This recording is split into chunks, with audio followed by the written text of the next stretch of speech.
Hey, this is Sasha. Thanks for joining me in today's video. Today, I want to share with you some insight. Can you make money in a small or tiny niche? Stay tuned. All right, so if you're looking to hop into maybe a small or tiny niche, maybe it doesn't get a lot of viewers traction, or maybe just people aren't savvy online in your niche or space, then we could go ahead and see, can we make money with something like that? Maybe like a category, like let's just talk about horses or equestrian things. And I know a lot of people are interested in those kinds of categories. Niche, of course, is getting into more and more detail specific of people's needs, wants, and desires. But when you look at just this category, the category of horses, equestrian, even animals, farm animals, that kind of stuff, are there affiliate programs out there? And if there are, then more than likely that category is making money. I also take a look at things like, let's say if there's a magazine out there. If there's a magazine out there, chances are it's a good or big enough industry for you to run a blog or business around. Now, how is it that you can actually make money with some of these smaller niches? Well, number one, if you look into the viewership side, usually the viewership might be small or little. So I'll give you an idea. Let's say we're looking at a farm person or somebody who's into farming. Those people, they may not have the internet. So if you're trying to start up an internet-based business, do they even have the internet? If that's your target audience, that could be a little bit more difficult. Where are they buying their products, their services, that kind of thing. So you might not have the viewership on that yet. Okay, but things are growing and expanding, so always think long term. Okay. The other thing is selling other people's products. So you might not have your own products, but if you can sell other people's products or services, you could go ahead and get a percentage or commission, and this is known as affiliates. So now you're able to get a percentage of sale and make some money. So that's another way to make money. And the third and final thing is sell your own products. Everything else just stems from this. So do you have your own product, your own service? If you do, well, in that case, you could go ahead and capture a lot more. Whereas if you're doing an affiliate, you might make, let's say, 20% or 10% on a product. Here, you're making your full percentage, but you have expenses and maybe product design and a lot of work and labor that goes into it. So if we take a look at the category of horses or equestrian related things, there's a ton of affiliate programs out there, and you can just scroll through. And I just popped up one here is horse.com, probably an expensive domain name. So when you look at, let's say, Australian saddles and tack, not that I really know much about these kinds of things, but what you'll be able to see and notice is that some of the products can be expensive. So for a $1,000 product, if you're looking for a saddle, and let's just say you're getting a percentage of the sale, you might be making $90 to $180, depending on the percentages that you're getting for these, for just being an affiliate. So if you run a blog and you're trying to sell and make some money from it, even though you may not be making these saddles, just by getting the commission on that sale, you might be able to make a little bit of income. Here's another one, horse saddle shop. So if you look at saddles, again, not that I really know this industry that much, you can see some of these saddles go for about $1,500, even $1,800. So they are expensive, and just selling one saddle right here, if you were an affiliate, and here's one for $3,000. If you were an affiliate, then in that case, you definitely would make quite a bit of money. Now, of course, if you made your own saddles and sold it, then you'd get all the profit pretty much minus the expenses that you had.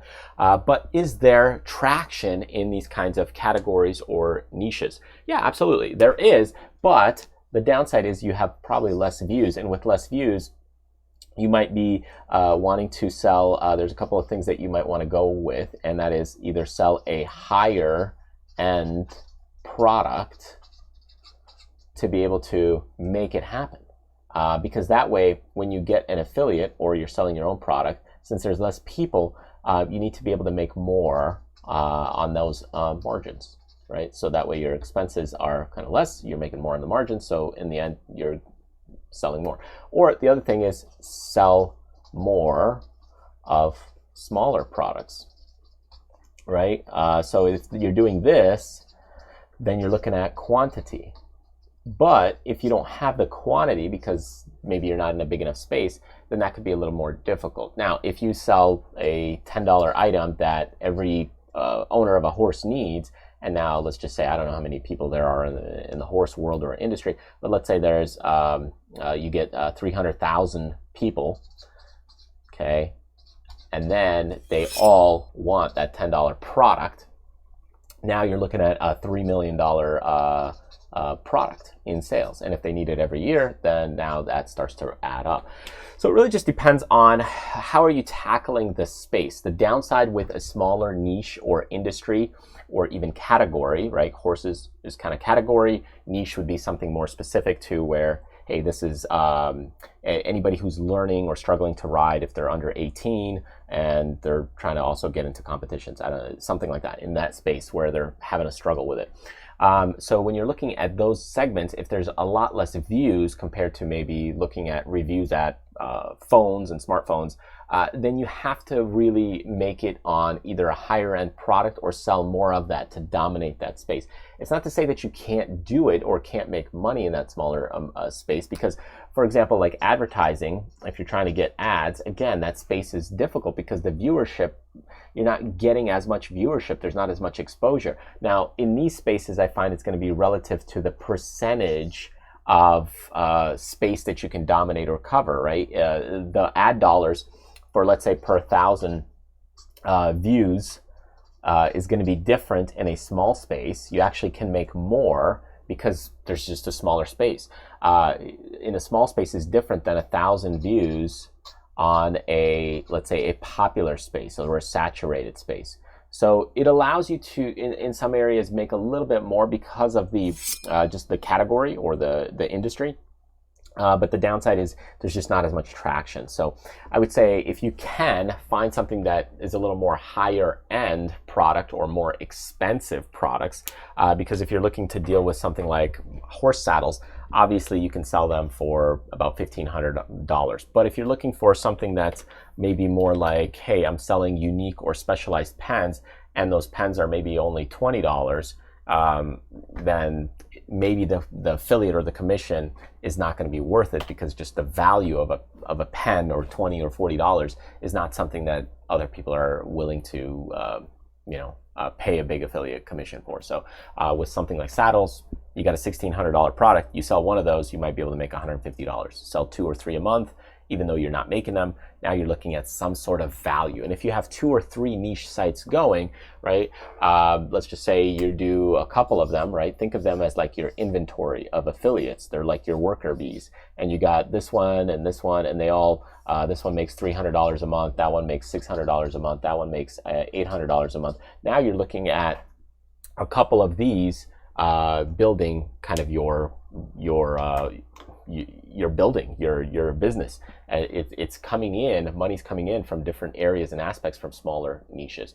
So anyways, that's what I want to share with you today. I hope that makes sense. It's not that you can't make money in smaller niches. It's just that you might want to think about it a little bit different. Think of it as like your inventory of niches. You might have an inventory of, hey, I've got a food truck, I got a horse niche, I got a gardening niche, and all these little niches now combine it. That's a bigger business.